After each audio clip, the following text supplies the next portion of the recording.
Imagine walking into a crowded pediatric clinic in the heart of Tokyo. You expect the usual symphony of high-pitched wails and exhausted parents pacing the halls. Instead, you find a startling, heavy silence. The infants here aren't just quiet, they are profoundly calm. Is it genetic? Is it some ancient cultural secret? Many Western parents are taught that letting a baby cry it out is the only way to foster independence from day one. Yet in Japan, the approach is the exact opposite, and the results are undeniable. But here's what most parents don't realize. This calmness isn't a personality trait. It's the result of a deliberate, 100-day biological blueprint that prioritizes response over resistance. This hidden logic challenges everything we think we know about infant discipline and self-regulation. How does indulging a newborn actually lead to the world's most self-controlled children? Today, we decode the mystery of the first 100 days and why the secret to a peaceful baby starts before the first tear even falls. For decades, the Western parenting paradigm has been built on a specific timeline of early independence. New parents are routinely warned that rushing to every minor whimper will spoil the child, inadvertently creating an anxious, overly dependent toddler. Consequently, escalating into a full-blown cry becomes the primary tool for communication, a baby's only reliable megaphone to force the world to listen. But this reactive approach forces the infant's developing nervous system into a frequent state of high alert, flooding their tiny bodies with stress hormones like cortisol long before they are finally soothed. Here is where the data reveals a fascinating, undeniable divide. Cross-cultural anthropological studies, including comprehensive observational research on infant behavior across the globe, show a striking pattern. Japanese infants register significantly lower total crying durations during their first 3 months compared to their American and European counterparts. This isn't due to a biological difference or a genetic trait. It happens because the Japanese maternal culture operates on a fundamentally different neurological timeline. They don't intervene after the behavior erupts. They meticulously intervene in the silent, fragile pause before it. But this is where people usually get it wrong. The secret isn't that Japanese mothers have magical, instant soothing techniques when a baby is already screaming at the top of their lungs. The real psychological puzzle is much deeper. What exactly are they doing when the baby is still perfectly quiet? To understand how this preventative calmness is constructed, we have to look at the first critical mechanism of the Japanese parenting blueprint, a daily habit so profoundly subtle that most Western observers miss it entirely. The Japanese term senzai teki na yokyu, pronounced senzai teki na yokyu, roughly translates to latent needs or potential demands. In the context of infant psychology, it represents the profound ability to identify and respond to a baby's physiological and emotional signals, long before they escalate into an auditory alarm, the cry.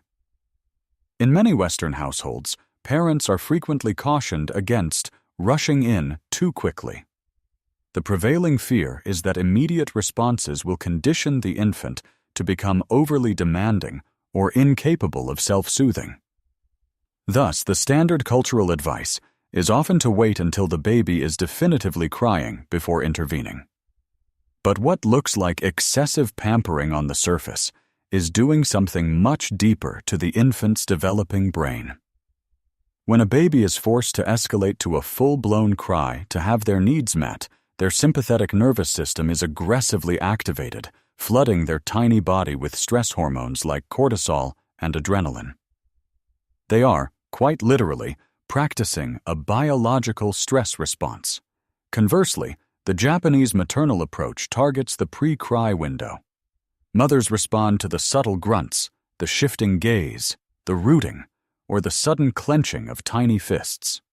By neutralizing the discomfort during this quiet phase, the baby's parasympathetic nervous system, the rest and digest mode, remains dominant and undisturbed.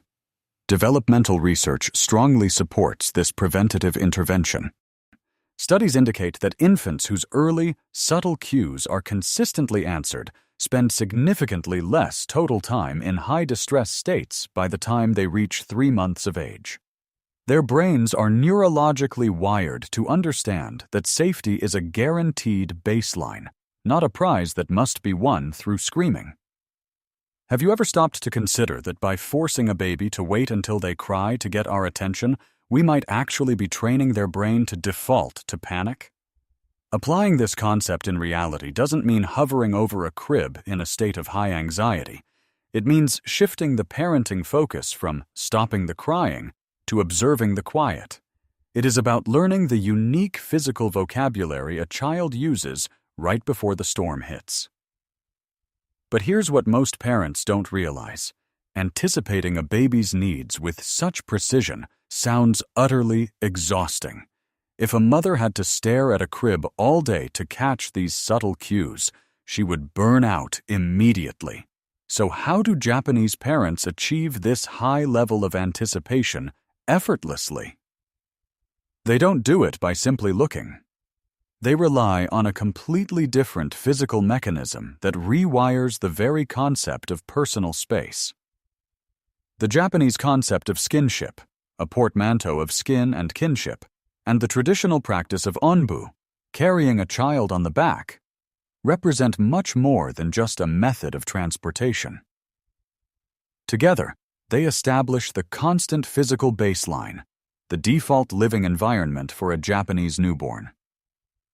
In the West, a baby's physical separation from the mother is frequently mediated by consumer technology. Vibrating bassinets, ergonomic strollers, and automated white noise machines in isolated nurseries are heavily marketed as essential tools to teach a baby how to self-soothe. The underlying belief is that physical distance fosters early independence. However, developmental psychology tells a different story. A newborn's nervous system is simply too immature to regulate itself autonomously. It fundamentally requires an external regulator. The rhythmic movement of the mother's walking, the familiar sound of her heartbeat, and her consistent body heat provided during onbu function as a continuous, biological co-regulation machine. While a Western parent might be warned that carrying a baby all day creates a bad habit or sacrifices the parent's personal autonomy, a Japanese mother typically views her body as an extended habitat for the infant. It is entirely common to observe mothers in Japan calmly going about their daily routines, preparing meals, navigating crowded grocery stores, or riding the subway, with an infant strapped securely to their back, either fast asleep or quietly absorbing the world. The child is not isolated from daily life. They are seamlessly integrated into it. But this is where the misunderstanding begins. Observers often assume this constant physical attachment must be incredibly exhausting for the mother. In reality, it is a preventative measure that conserves parental energy. By maintaining the baby in a continuous state of physiological equilibrium, the mother effectively eliminates the frantic, highly stressful cycles of crying and desperate soothing that often dominate modern nurseries. What would happen if we stopped viewing holding our babies as a reluctant compromise and started seeing it as the ultimate neurological investment? Yet, continuous physical contact alone is not enough to guarantee a profoundly calm child. And this is the part most adults never stop to think about. You can hold a baby all day long, but if your psychological mindset is resentful or resistant, the infant's nervous system will easily detect that tension.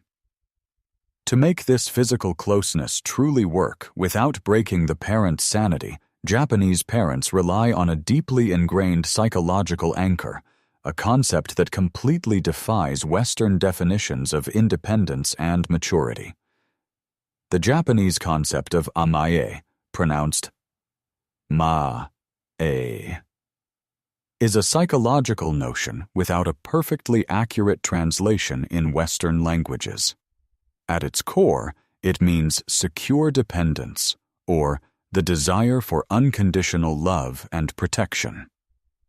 In infant developmental psychology, Amae represents the absolute acceptance of a child's desire to cling to their parents without any judgment or attempts to force independence. For decades, Western parents have been plagued by the fear of spoiling their children. The prevailing view warns that constantly giving in and fulfilling a child's dependent needs, such as co-sleeping, constant cuddling, or failing to encourage independent sleep, will inadvertently create a weak, clingy child, unable to self-soothe.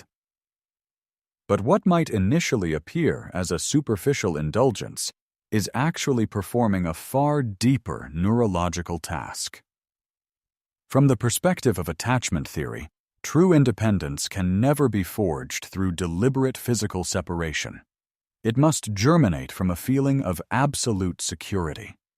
When Japanese infants are immersed in Amae nurturing for the first 100 days of their lives, their nervous systems receive a consistent biological message. This world is a safe place, and they never have to scream to be heard. Because they know for certain that all their deepest needs are met unconditionally, they don't need to use crying as a tool for manipulation or a survival weapon. The Japanese believe that it is this saturation of dependence in the first few months of life that springs the springboard to creating individuals with the strongest self-control and independence as adults. This forces us to ask ourselves, are you willing to indulge your child's dependence today in exchange for their independence tomorrow? And this is where most adults often misunderstand calmness. Leaving a child to cry alone until they stop, cry it out, might create a quiet room. But that quiet often comes from the child's nervous system being exhausted and giving up, realizing their cries will go unanswered. That's not self-regulation. It's surrender. Conversely, the inner calmness of Japanese children stems from the fact that they have never been pushed to the limits of extreme panic. The pieces, anticipating needs before the crying outburst, constant physical contact, and nurturing safe dependence, ultimately paint a completely different picture of the true nature of calmness. The first 100 days of a baby's life are not a battleground for early independence. They are the fragile foundation for a lifetime of emotional self-regulation. By practicing senzai-teki na yokyu to anticipate physiological needs before they escalate, maintaining a constant physical baseline through skinship and onbu, and unapologetically embracing amae to nurture secure dependence, Japanese mothers rewrite the neurological blueprint of their children. They prove that you don't have to force a baby into a state of panic to teach them resilience. Instead, you teach them that their environment is fundamentally safe, rendering the frantic cry obsolete. But here is the thought that will change how you view parenting forever. We spend so much time obsessing over how to teach newborns to be independent, we completely forget that true, unwavering independence can only blossom from a deeply rooted sense of absolute safety. Are you ready to stop waiting for the cry and start observing the quiet? Share your thoughts and experiences with these concepts in the comments below, and don't forget to like and subscribe for more deep dives into the hidden truths of child psychology. However, before you completely overhaul your routine, there is a crucial nuance you must consider. Before you completely overhaul your routine, there is a crucial nuance you must consider. Every baby is a unique individual with their own distinct neurological wiring.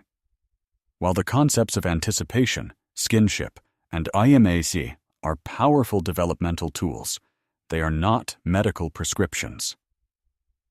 This exploration of Japanese parenting psychology is designed to offer cultural insights and alternative perspectives, not to replace professional medical, educational, or psychological advice.